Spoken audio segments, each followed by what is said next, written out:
What's up in War Eagle War Report family? You got Ike Jones back inside of Lobtown. It's Auburn, it's Texas. Let's get straight to it. Let's step inside the town. The Auburn Express.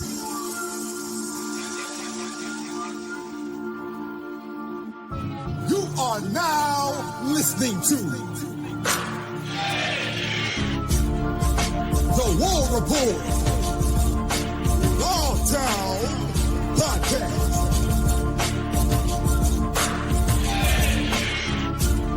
With your boy Ike Jones.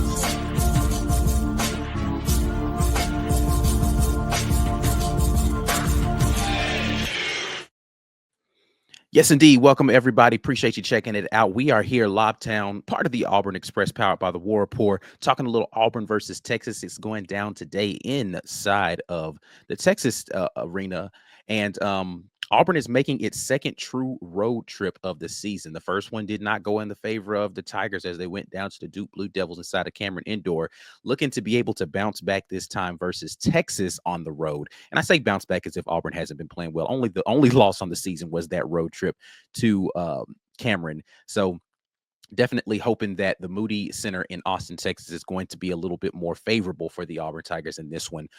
Texas is coming into this game coming off of a tough matchup versus Texas A&M on the road. So they are now 0-1 in league play. Auburn 1-0 after the victory versus Missouri at home in this past weekend. So Texas looking to get their first SEC win as part of the conference. Auburn looking to extend their dominance in quad one games so far this season. Of the 7 games that they've played, Auburn is 6-1, and this one will be another big one on the road versus Texas.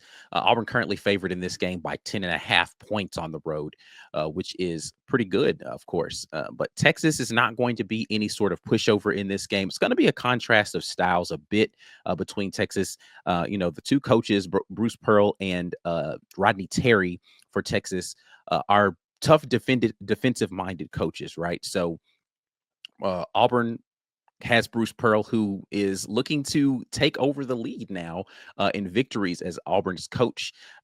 Tied it last game with Missouri. If Auburn wins the game tonight, he will have the most wins as a head coach for any Auburn coach in history.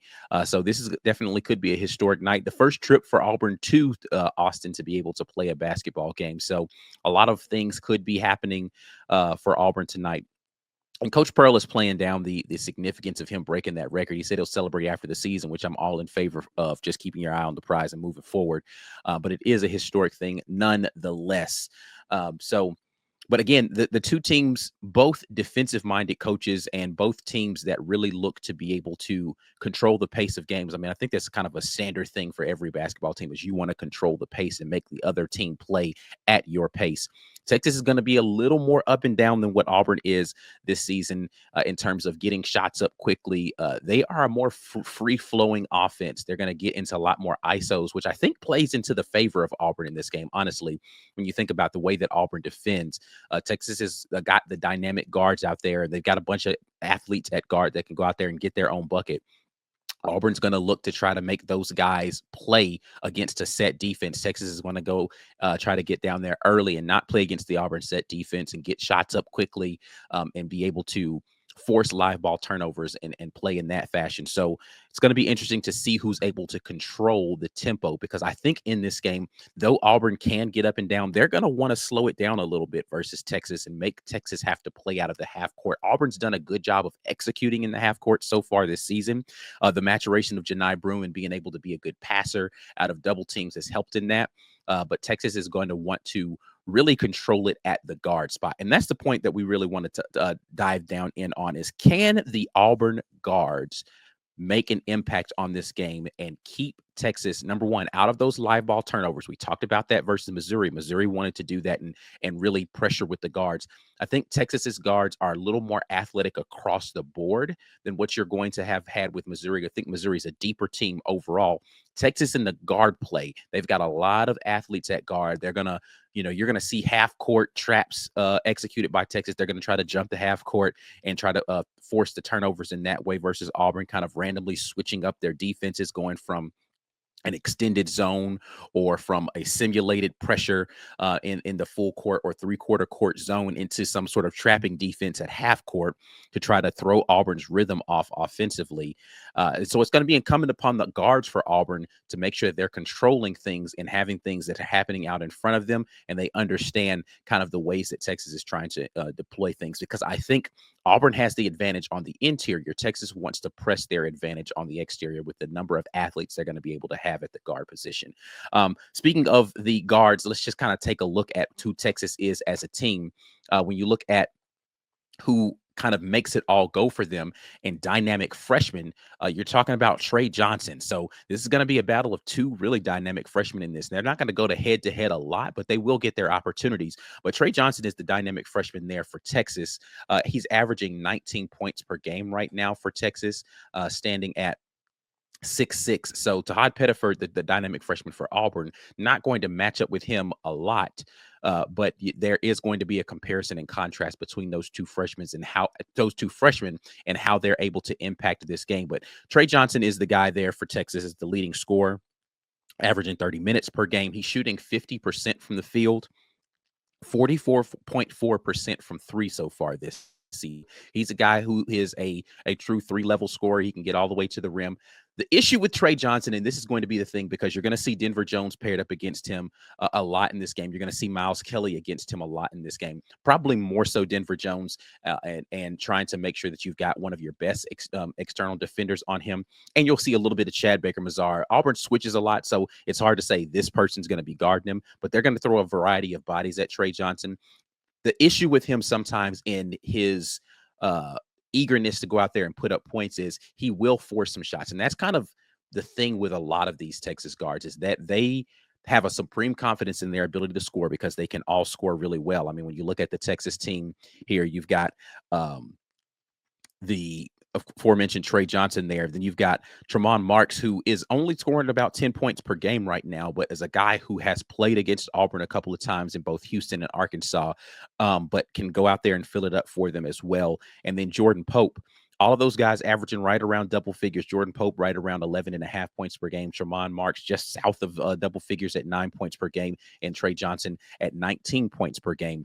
But those guards are going to go out there and they're going to try to put up points. And what I was saying about Trey Johnson, sometimes he's going to force some of those shots. So Auburn's going to try to not let him get going, and so he can like put in those clusters of points that he can get to sometimes when he starts to feel it, but make him feel the pressure consistently and force him into taking some bad shots that he will willfully take sometimes.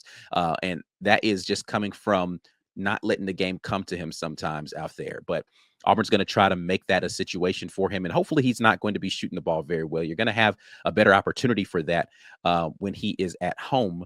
If you look at the splits of his home and away right now, when he's at home, he's shooting 50.8%, away 34.8%, right? So on the road so far this season, he hasn't been the same player for them. But look to see the Trey Johnson of old in this game. He didn't have a great game versus Texas A&M in the first game. Let's see, at Texas A&M, he shot just 15% from the field in 34 minutes and had 11 points, but he's averaging 20 points per game at home. So definitely want to look to see how he's going to be able to do in his first SEC home game. Now, I do expect him to have a big game today for Texas. But again, he's a different player when he's on the road, but Auburn's going to get the best of him, I feel, inside of the confines there in Austin. But on the other side, you've got Haad Pettiford, who struggled in his first SEC game at home. But he has been a big-time player when Auburn has needed him to be in big moments this season. I do expect a get-right game right here for Haad Pettiford, but I want to see him be patient and let the game come to him a little bit more than he did in this first game versus Missouri. I think the matchup with Anthony Johnson last game was one that made him feel like he needed to go out there and prove a little something. He's going to have another big freshman matchup again, maybe not head-to-head as far as him defending or Trey Johnson defending him, but just comparatively of like who's the best freshman in this conference this season. There's going to be those comparisons that are out there, and I think that Haad Pettiford's going to step up to that moment in this one. I expect a bounce-back game from Haad in this one. Look for that. The other portion of this, which I kind of got into as you look at the Texas defense versus this Auburn offense, is on the interior defensively, I think that Auburn absolutely has the advantage, and that's not just because of Janai Broome, but the overwhelming advantage because of Janai Broome. They're going to be able to meet the physicality that Texas wants to be able to give in this game, I think, very well. When you look at this team, Texas in rebounds per game right now, they are averaging 37, and Auburn's averaging 39. Um, Texas is only blocking, they're blocking just south of 5 blocks per game, while Auburn is north of 6, creeping up on 7 blocks per game. Um, and I think that Auburn in this game is going to be able to take advantage of that. But Texas is going to try to do their best to keep the ball out of the post. I expect a lot of double teams coming at Janai Broome, and that means that the Auburn shooters need to be ready to knock down some shots. If Auburn can continue its hot shooting from 3, it's going to be a long night for Texas because I don't know that they can guard Janai Broome one-on-one. Probably getting the responsibility for that when I take a look at Texas. Actually, I just don't know they're going to try to do it one-on-one. But, I mean, when you look at the players here for Texas, they're going to have to throw multiple bodies at Janai Broome. And if they're not going to double team off of him, I expect Janai Broome to go absolutely off in this game, and make this a nightmare of a game for them. But again, I expect early in the games, particularly, a lot of traps out high to try to force the ball or to try to force the offense for Auburn to be more stagnant than they want to be. And then I expect a lot of double teams against Janai Broome. But if Janai Broome's able to go against the set defense of Texas and they don't come in double, then expect for Janai Broome to have a big game. But that's why, I expect for the Auburn guards. The Auburn guard play, I think, is going to be the most crucial thing. Are they going to stay away from the live ball turnovers? Are they going to be able to defend the Texas guards well enough? And are they going to be able to get the ball to Janai Broome in scoring position for him to be able to be dominant on the inside? That's the big thing that I'm looking for. But what I want to hear from you is, what are your thoughts on the game? First road game in the SEC for Auburn this season. Second road game, true road game of the season overall. Is Auburn going to be able to keep the dominance going on the road in the SEC versus a tough-minded Texas team? Score predictions right down there in the comment section. Make sure you hit me with those. And we will be back again. If you guys didn't know, last time we did the watch party for our members. We got a member watch party going on again this time. We'll have the preview for everybody. Then we're going to go live for members during the game, watching the game together, getting live reactions. And then we'll be right back here on Lobtown reacting to whatever happens there after the game. So make sure that you guys are locked in here. Like this video before you get out of here. Subscribe to the channel if you haven't already. Share the content with somebody. And again, we'll be back at you later. Until the next time, and as always, War Eagle.